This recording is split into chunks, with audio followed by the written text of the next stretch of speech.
how's it going? Goodness, how are you? It's going well. We're back. We are so back. I know, Wednesday we're is back. Crazy.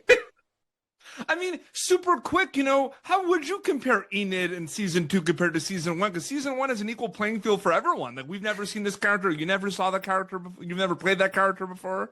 So true. I think after the events of season 1, because Enid wolfs out and all that, she sort of found herself, her confidence, her voice, and so over the course of the summer, she finds a wolf pack that she joins and, is trying to be dance captain and has all this stuff going for her. So, she's definitely had a sort of evolution over the summer that just lends itself to her character and her confidence and her ability to just be herself. Absolutely. Everyone's always is really excited that the iconic duo of Wednesday Addams and Edith Sinclair are back. But I want to talk about another iconic duo that I'm so excited for people to see, and that's Thing and Enid. That is like becoming one of my favorite things. What was it like filming those scenes specifically?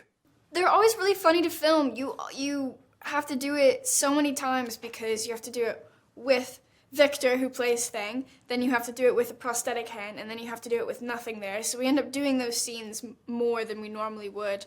But also just sometimes I just look that I'm talking to a man in a blue suit with a hand, and I just think, what is my job actually? So true.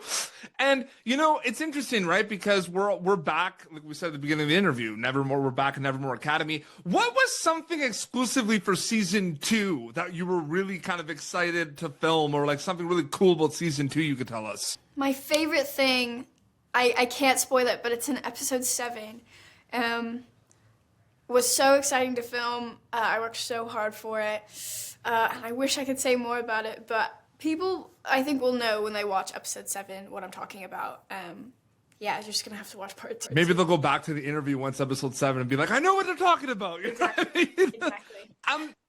Is it still kind of this interesting kind of thing where like you get these scripts and like this is just Netflix and the whole team created this unbelievable world and we're gonna get back into it. Like, what's that script to screen like journey for you with Wednesday? Like seeing everything come to life while you go to production. It's kind of crazy. Honestly, on both seasons, I think only had episode 1 and 2 before we started shooting. So we'd start shooting on those episodes before I even knew what happens in the later end of the series. But it's so cool to see set design, hair, makeup, and costume, because you have it in your head one way, but then everybody comes together to create something much cooler than you could have imagined. So it's always such a pleasure to be a part of something like this where you have such creative people behind it.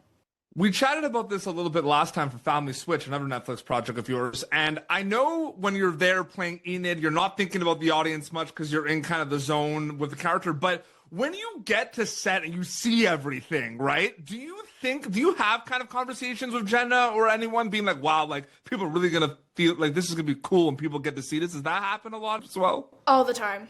Yeah. All the time. I think I say that about every scene. Oh, like, this is going to be really cool when it's finished.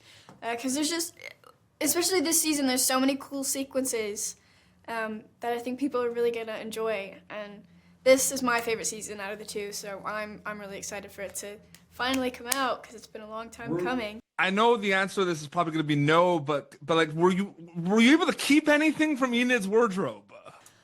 No. Not from Enid's wardrobe, but I did steal a sweatsuit. They sometimes will give us like comfy things to put on if we're wearing something uncomfortable or if it's cold. And I was given this really, really comfortable like little black tracksuit that I took with me and I wear it all the time now. But unfortunately, I did not steal anything from Enid's wardrobe. I also think she's so unapologetically herself. I could never pull that off in my real life. I can't wait for people to see Wednesday Worldwide on Netflix, part 1 and then part 2. And it was so great chatting with you again. Thank you so much for your time. So good. It's always a pleasure. Thank you. Thank you for tuning in to Popternative. Make sure to check out our past episodes of Popternative on YouTube. This has been an Autograph Communications production.